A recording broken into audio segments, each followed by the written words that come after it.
give me a 50-yard head start. You losing. No. That's tough, dude. Now, y'all see him on Sundays, man. Y'all know what he about. You haven't seen this guy run. I don't need to. That guy's superhuman. Hey, Quandre, when we look at the Vikings offense, we spend a lot of time talking about Adam Thielen. But what is KJ Osborne and Justin Jefferson put on tape? I mean, those guys are really good. Me being in that division for so long, I played against these guys. I mean, every year I've been in the league, and of course, Thielen's always going to be one of the better receivers. And Justin Jefferson and KJ Osborne, those guys are making plays too. So it's big time. I think Justin Jefferson, in my opinion, he was the best rookie in the league last year, and I got a lot of respect for his game. A lot of respect for what he does. And KJ Osborne, he's been coming on this past year, and he's making some plays. And you can see how they have faith and they believe in him from watching the Arizona game. On the flip side of that, when you've got a quarterback and a wide receiver that have the connection that Tyler Lockett and Russell Wilson does, what kind of pressure does that put on a DB? I mean, it puts a lot of pressure on you, because those guys, they have repetition of whatever route concept, they see the coverage, they both see it the same way. So when you got two guys on the same page like that, it's tough to go against. And, Russ and Tyler have been doing it for so long, it's just year 7.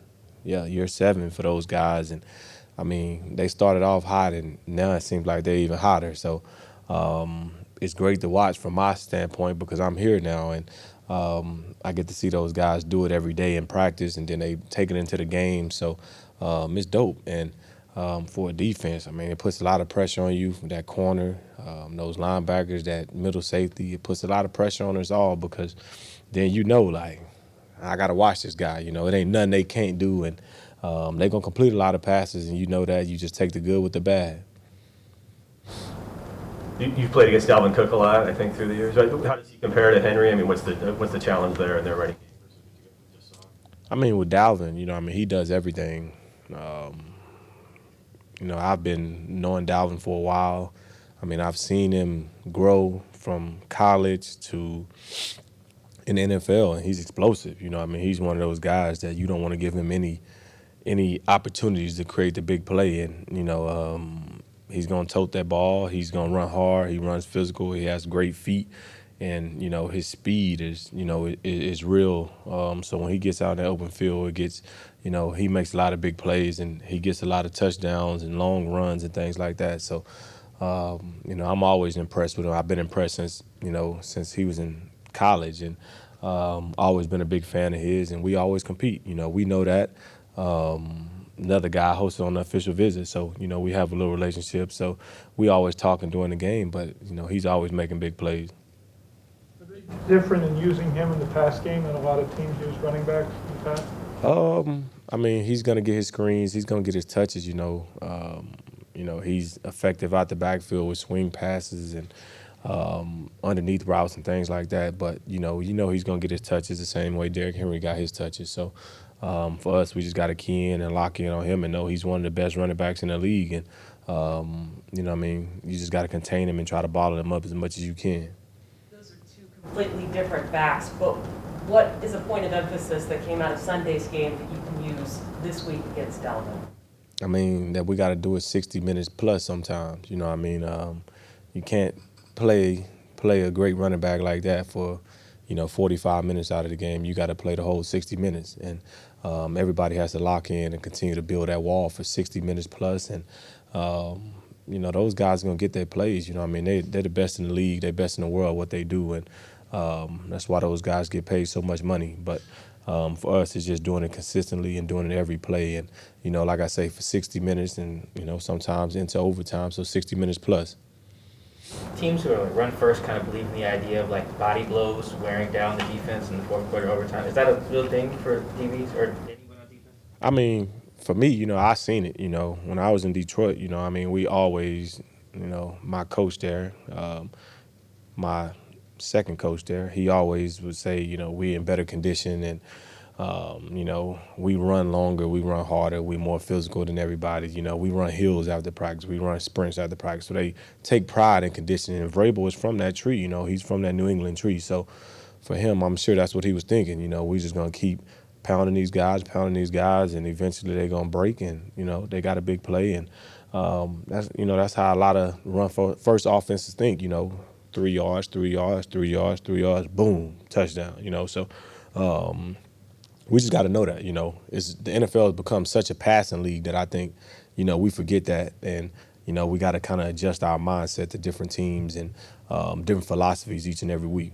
Does that work though? Do you guys get tired or worn down when someone is running it a lot like that? I mean, I can't speak for everybody. I can only speak for myself. But, I think it's a philosophy where, maybe they lull you to sleep a little bit. They lull you with run 3 yards, 3 yards, 3 yards. Then it's the whole, 3 yards in a cloud of dust deal. So I think, you guys kind of experienced that here, with Marshawn. So you guys have seen it firsthand and how it used to be, run. Boom, Marshawn broke off a big one and just changed the momentum of the game. So I kind of think that's what it is. I know you're on the back end, but the new front that you guys have with the 5th defensive lineman, what does that accomplish? I'm trying to figure out what you mean by that, the new front. Well, we see an extra defensive end out there, so it's sort of like a 5-2. I'm just wondering what do you think that does for you guys? I mean, I think, the whole aspect is for us, we need to stop the run first. So stop the run first and make teams beat you the other way. And I think that's what that accomplishes. And I think those big guys, they've been doing a hell of a job. And we know that, for them, they grind, and they're grinding through double teams. They're grinding through this, they're grinding through that. So I think it's big. I think it's a big front, and those guys do a heck of a job. And I think, like I said, the stopping the run is the main priority, and we know that. So for us, I think it's an important part of our defense, and I think our defensive line does a great job. It's year 2 for you and Jamal working together, playing together. We know you guys go way back and everything too. But do you sense just an added comfortability, just again, the more you play together, the more snaps you have, just kind of knowing and having that innate feel for each other? Is that you feel like? Yeah, I think so. It's still early. It's week 2, but I definitely think that the year that we've had, it's definitely helped. You see me down in the box a little bit more. You see him back in the middle. We can able to give offenses different looks and things like that. So definitely think we're getting a lot more comfortable. He sees the game. We see the game together a little bit more than we did last year. And I know where he's going to be, so I know where to cover him, and he knows the same thing. So I think it's a work in progress. But I think me and him, we're going to play off each other regardless. And the plays will come when they come. You just make the plays you're supposed to make. Pete told us he has a little more maybe freedom this year than he did last year, his second year in the defense. What does that mean for you on a given play? Does he is he communicating with you obviously regularly, or do you have obviously good feel for what he's going to do on any given play? I think he's a sound football player. He knows when to take his shots. I think for me, it's just I know how aggressive he is, but I'm an aggressive player too, so I can see it. But he's a smart, sound football player. He's not out there making busts and doing things like that. So I don't really understand, that kind of mindset, but not from Jamal's standpoint, but like his freedom. I think he had freedom last year too, but I just think he's a lot more comfortable with the whole defense. Was the 51-yarder to Julio, was that miscommunication back there? It's just something that we got to take care of, we all could be better in that, and I think we will be.